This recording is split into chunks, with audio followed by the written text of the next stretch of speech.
보디빌딩 대회에 출전하는 선수가 되려면 어떤 과정을 거쳐야 할까요? 단순히 헬스장에서 운동만 열심히 한다고 해서 바로 무대에 오를 수 있는 건 아닙니다. 오늘 우리가 살펴볼 자료는 바로 그 무대 뒤의 세계, 3대한 보디빌딩 협회의 경기인 등록 규정입니다. 그렇죠. 이게 2005년에 처음 만들어져서 수많은 개정을 거친 그야말로 살아있는 문서라고 할 수 있는데요. 그래서 오늘 저희가 가상의 보디빌딩 유망주 김민준이라는 선수가 있다고 한번 상상해보죠. 이 선수의 여정을 저희가 한번 따라가 보는 건 어떨까 싶어요. 와, 그거 재밌겠는데요? 그냥 규정을 하나하나 읽는 게 아니라 한 선수의 커리어를 따라가는 로드맵으로 본다는 거군요. 좋습니다. 그럼 이 규정집의 목표, 이들이 만들고자 하는 보디빌딩 세계는 어떤 모습인가요? 네, 제1조, 그러니까 목적을 딱 보면요. 그냥 선수 명단 관리하겠다, 이런 차원이 아니에요. 키워드가 두 개인데 건전하고 효율적인 육성, 그리고 우리나라 체육의 균형 발전. 즉, 이 규정은 단순한 규칙의 나열이 아니라 대한 보디빌딩 협회가 꿈꾸는 일종의 청사진인 셈이죠. 알겠습니다. 그럼 우리의 주인공 김민준 선수가 첫 발을 내딛습니다. 그가 가장 먼저 알아야 할 것, 이 규정에서 말하는 경기인이라는 건 정확히 누구를 말하는 건가요? 선수만 뜻하는 건 아니겠죠? 맞습니다. 여기서부터 벌써 보디빌딩을 개인의 스포츠가 아니라 하나의 팀으로 보고 있다는 걸 알 수 있거든요. 규정상 경기인은 네 그룹을 포함합니다. 첫째는 당연히 선수, 둘째는 지도자, 셋째는 심판, 그리고 마지막 넷째가 아주 흥미롭습니다. 바로 선수 관리 담당자입니다. 선수 관리 담당자요? 코치나 감독과는 다른 개념인가요? 좀 생소한데요? 네, 완전히 다릅니다. 지도자가 주로 기술이나 훈련을 담당한다면 선수 관리 담당자는 말 그대로 선수의 몸 자체를 관리하는 전문가들이에요. 예를 들면 의사, 한의사, 물리치료사 같은 분들이죠. 아, 선수의 건강과 컨디션을 과학적으로 관리하는 역할까지 공식적인 경기인의 범주에 넣은 겁니다. 와, 생각보다 훨씬 체계적이네요. 김민준 선수가 혼자 운동하는 게 아니라 그를 둘러싼 하나의 팀 전체를 협회가 관리하겠다는 거군요. 자, 그럼 김민준 선수가 팀을 꾸려서 공식적으로 선수가 되려고 합니다. 등록 절차는 어떻게 되나요? 예전처럼 서류 가방 들고 협회에 찾아가야 하나요? 아니요. 다행히 지금은 21세기죠. 모든 과정은 대한체육회가 운영하는 경기인 등록 시스템이라는 온라인 플랫폼에서 이루어집니다. 아, 온라인으로요? 네, 여기서 뭐 등록 신청서라던가 요즘 아주 중요해진 스포츠 인권 서약서 같은 것들을 제출하면 됩니다. 편리하겠네요. 그럼 신청 버튼만 누르면 바로 대한보디빌딩협회 소속 김민준 선수 이렇게 되는 건가요? 그렇지는 않습니다. 2단계의 심사 과정이 기다리고 있죠. 먼저 김민준 선수가 소속된 시 도지부에서 1차 심사를 합니다. 15일 이내에 검토해서 본 협회로 승인 요청을 올리고요. 그러면 협회에서 다시 15일 이내에 최종 승인을 하는 구조입니다. 15일 더하기 15일. 와, 그럼 최장 한 달이 걸릴 수도 있겠네요. 대회를 앞두고 있다면 꽤 초조한 시간이겠는데요. 바로 그 점 때문에 아주 중요한 안전장치가 있습니다.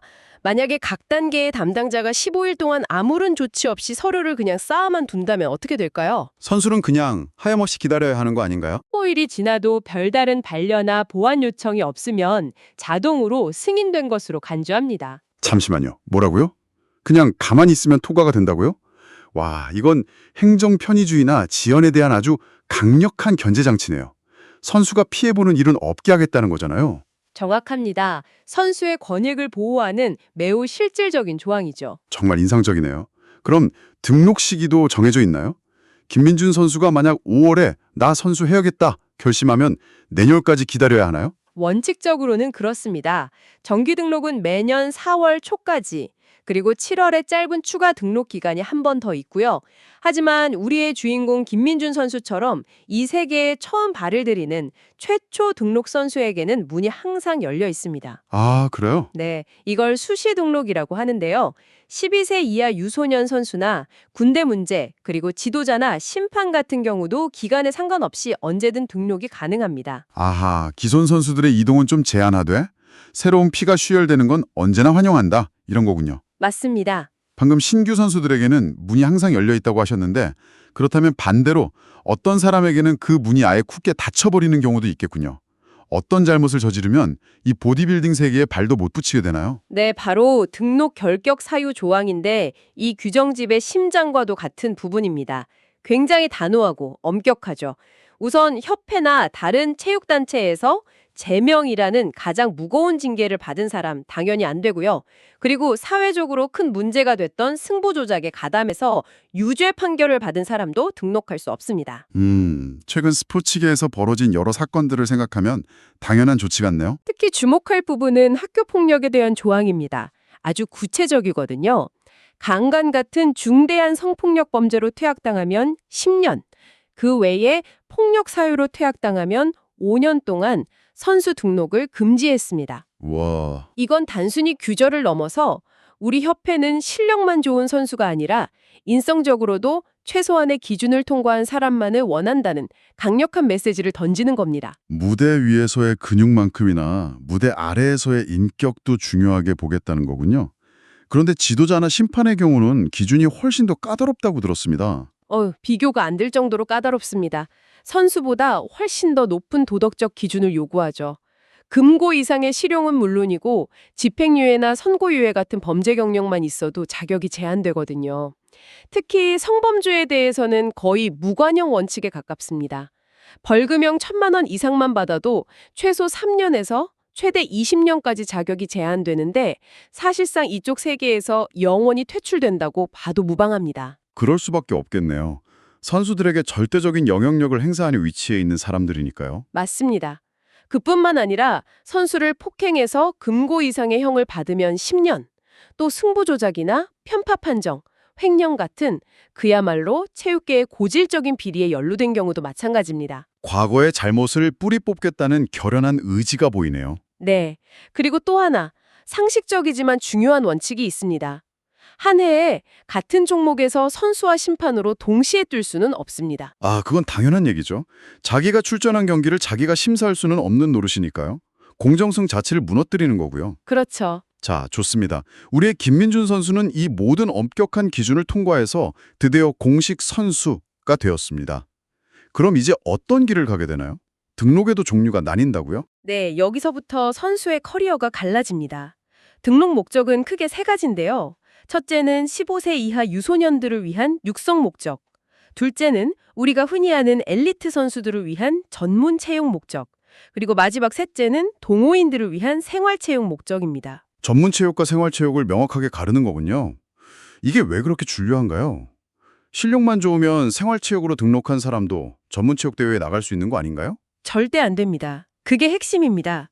전문 체육 선수는 전문 체육 대회에만, 생활 체육 선수는 생활 체육 대회에만 참가할 수 있습니다. 아, 이건 마치 프로축구 K리그 1 선수가 동네 조기축구의 대회에 나와서 뛰는 걸 막는 것과 같아요. 레벨도 목적도 다르니까요. 각자의 리그를 존중해준다는 의미군요. 이해가 됩니다. 자, 김민준 선수가 전문 체육 선수로 등록해서 특정 팀에 들어갔다고 해보죠. 그런데 더 좋은 조건에 다른 팀에서 스카우트 제의가 옵니다. 이럴 때 자유롭게 팀을 옮길 수 있나요? 원칙적으로는 아니오입니다.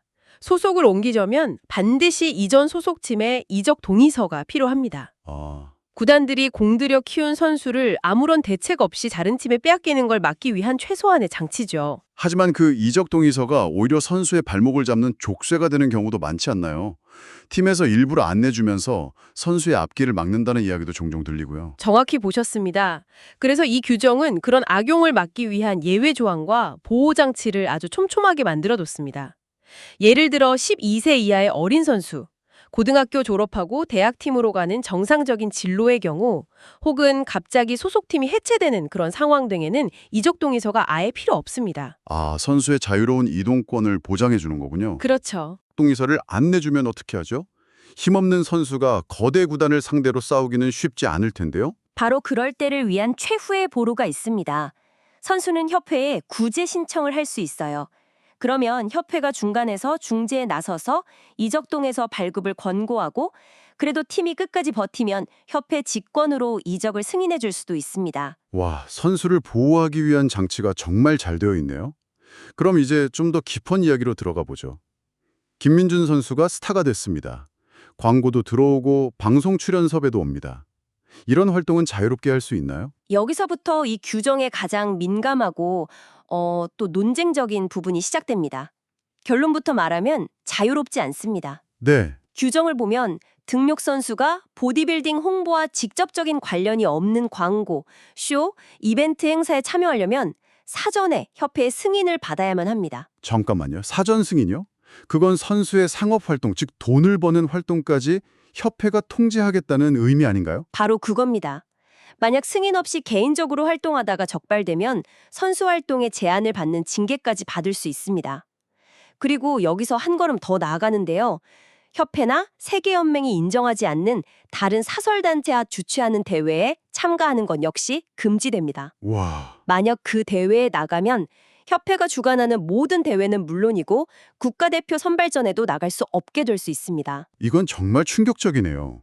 팀을 옮기는 걸 넘어서 선수의 직업 활동, 커리어 선택 자체에 협회가 엄청난 영향들을 행사하는 거잖아요. 이건 대체 왜 이런 건가요? 표면적인 명분은 스포츠 생태계 보호와 협회 중심의 질서 유지입니다. 우후죽순 생겨나는 단체들로부터 공실력을 지키고 선수들이 무분별한 활동으로 이미지를 소모하는 걸 막겠다는 거죠. 하지만 그 이면을 들여다보면 결국 이건 생태계 보호라는 이름 아래 협회가 선수들의 상업적 가치와 커리어 경로에 대한 독점적 권한을 가지려는 시도일 수 있습니다. 우리 울타리 안에서만 활동하라는 강력한 메시지네요. 이게 과연 선수의 성장을 돕는 울타리가 될지 아니면 그의 가능성을 가두는 족쇄가 될지는 정말 논쟁의 여지가 크겠습니다. 바로 그 지점이 이 규정집이 우리에게 던지는 가장 큰 화두입니다. 오늘 대한보디빌딩협회의 경기인 등록 규정을 김민준 선수라는 가상의 인물을 통해 따라가 보니 정말 한편의 드라마를 보는 것 같았습니다. 단순히 이름을 올리는 등록 절차인 줄 알았는데 한 사람의 인생을 좌우하는 거대한 시스템이었네요. 네, 이 규정집은 대한보디빌딩 협회가 추구하는 질서와 공정성의 청사진이라고 할 수 있죠. 한편으로는 학교폭력 가해자를 걸러내고 부당한 이적 관행으로부터 선수를 보호하는 긍정적인 역할을 하지만 다른 한편으로는 선수의 활동 반경을 강력하게 통제하는 모습도 동시에 보여줍니다. 빛과 그림자가 공존하는 셈이네요. 특히 선수의 상업활동이나 타단체 대회 출전을 제한하는 조항은 많은 생각을 하게 만듭니다. 그렇죠. 과거의 여러 문제들을 되풀이하지 않고 스포츠의 순수성을 지키겠다는 의지는 분명히 높이 평가할 만합니다. 하지만 그 방식이 선수의 자율성을 어디까지 존중하고 있는가에 대해서는 계속 질문을 던져야 합니다. 자, 그럼 오늘 긴 이야기를 마무리하면서 마지막으로 우리가 함께 생각해볼 질문을 던져주시죠. 이 규정들은 분명 대한민국 보디빌딩이라는 생태계를 안정적으로 유지하는 데 기여할 겁니다. 하지만 우리는 질문해야 합니다. 스포츠 생태계의 보호라는 대의 명분이 선수 개인의 직업 선택의 자유와 자율성이라는 기본적 가치보다 항상 우선할 수 있을까요? 협회라는 조직의 안정성과 선수라는 개인의 성장 가능성 사이의 이상적인 균형점은 과연 어디일까요? 이 질문을 오늘 이 규정의 여정을 함께한 여러분께 남겨드립니다. 자, 대한보디빌딩 협회. 우리가 보통 대보협이라고 부르죠. 이 무대에 서는 게 꿈인 분들 정말 많으실 텐데요. 그 꿈을 현실로 만드는 그 첫 단추. 바로 경기인 등록 규정을 아는 겁니다. 오늘 저랑 같이 이 규정집 한번 제대로 파헤쳐 보겠습니다. 여러분의 첫걸음 제가 확실하게 도와드릴게요. 진짜 공식 무대에 설 준비 되셨어요? 좋습니다. 근데 여러분, 화려한 조명이 비추는 그 무대보다 더 먼저 알아야 할 게 있어요. 바로 게임의 룰입니다. 모든 건 이 규칙을 아는 것에서부터 시작된다는 거 잊지 마세요. 자, 오늘 우리가 함께 떠나볼 여정의 로드맵입니다. 경기인 규정이 도대체 뭔지부터 시작해서 등록은 어떻게 하는지, 또 나한테 맞는 선수 구분은 뭘지, 그리고 등록이 안 되는 경우나 팀 옮길 때 규칙, 마지막으로 가장 중요한 선수로서의 권리와 의무까지 이 순서대로 쭉 따라오시면 됩니다. 간단하죠? 좋습니다. 첫 번째, 경기인 규정이란 대체 뭘까요? 모든 경기는 출발선이 중요하잖아요. 이 규정이라는 게 도대체 누구한테 적용되는 건지 그 기본 개념부터 딱 잡고 가겠습니다. 이 규정 제2조를 딱 보면요. 하고 재밌는 걸 발견하게 돼요. 우리가 보통 선수 규정이라고 생각하기 쉬운데 사실은 그게 아니에요. 보세요. 선수뿐만 아니라 지도자, 심판, 그리고 선수 관리 담당자까지. 그러니까 무대 위 선수와 그 무대를 만드는 모든 사람들을 합쳐서 경기인이라고 부르는 거고, 이 모두가 같은 규칙을 따른다는 거죠. 이거 아주 중요한 포인트입니다. 자, 그럼 이제 진짜 레이스에 뛰어들 준비를 해볼까요? 공식 선수가 되려면 어떤 절차를 거쳐야 하는지 그 A to G를 지금부터 알려드릴게요. 등록 절차. 복잡할 것 같지만 딱 3단계입니다. 규정 제10조에 나와 있어요. 먼저 내가 속한 시도 지부에 온라인으로 신청을 해요.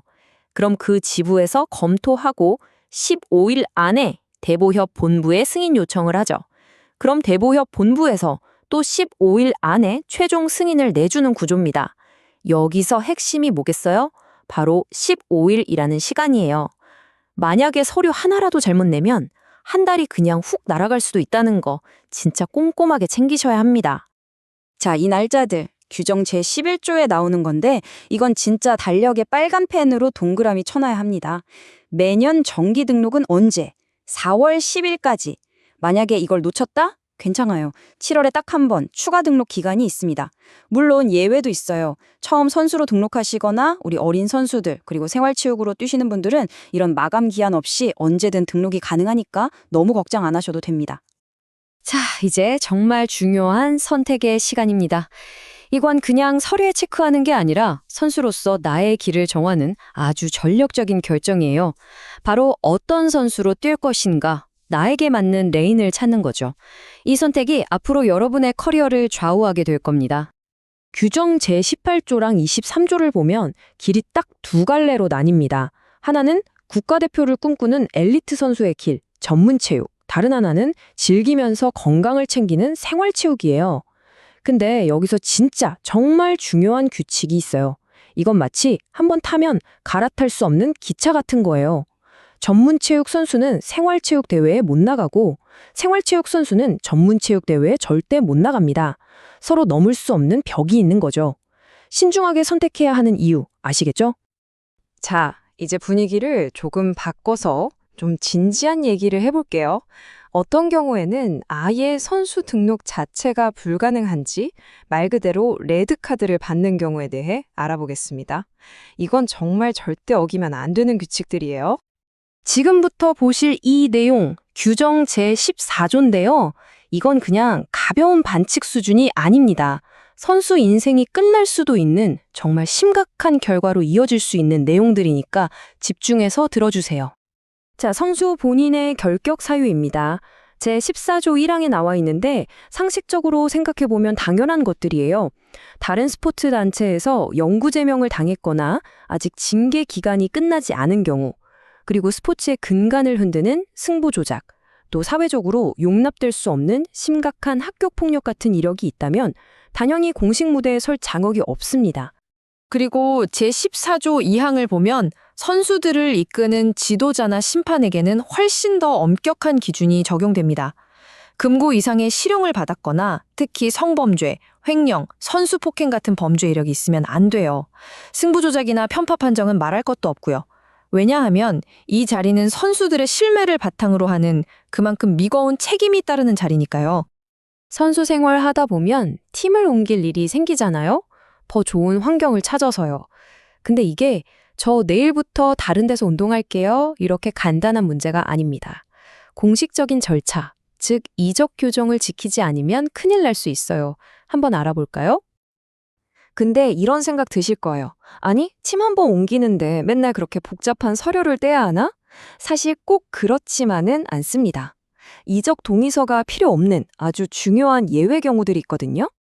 바로 규정 제21조에 그 답이 있습니다. 예를 들어서 고등학교에서 대학교로 진학하거나 원래 있던 팀이 없어진 경우, 이런 특수한 상황에서는 동의서가 필요 없어요. 근데 여기서 진짜 하이라이트는 바로 생활체육 선수입니다. 생활체육 선수는 이적할 때 아무런 동의서가 필요 없어요. 완전 자유롭죠. 아까 전문체육이랑 생활체육 고민된다고 했잖아요. 이게 바로 생활체육의 아주 큰 장점 중 하나인 겁니다. 자, 드디어 마지막 파트입니다. 대보협 선수로 등록된다는 건 그냥 대회 출전 자격증을 따는 게 아니에요. 선수로서 누릴 수 있는 권리와 동시에 반드시 지켜야 할 의무가 함께 주어진다는 뜻입니다. 그게 뭔지 한번 보죠. 규정 제6조를 보면 균형이 딱 맞아요. 우리는 공식 대회에 나가고 협회의 지원을 받을 권리가 있습니다. 부당한 일을 당하면 구제 신청도 할 수 있죠. 하지만 동시에 도핑 방지 교육, 폭력 예방 교육 같은 건 반드시 받아야 할 의무예요. 결국 깨끗하고 공정한 무대를 만드는 건 선수 우리 자신이라는 그런 메시지가 담겨 있는 거죠. 자, 오늘 이렇게 대보협 경기인 등록 규정의 핵심만 속속 뽑아서 알아봤습니다. 어떠셨나요? 이런 규칙들이 그냥 선수를 귀찮게 하는 복잡한 서류 절차처럼 느껴지시나요?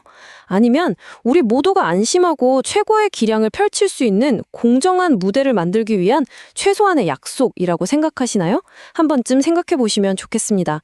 여러분의 멋진 도전을 진심으로 응원합니다.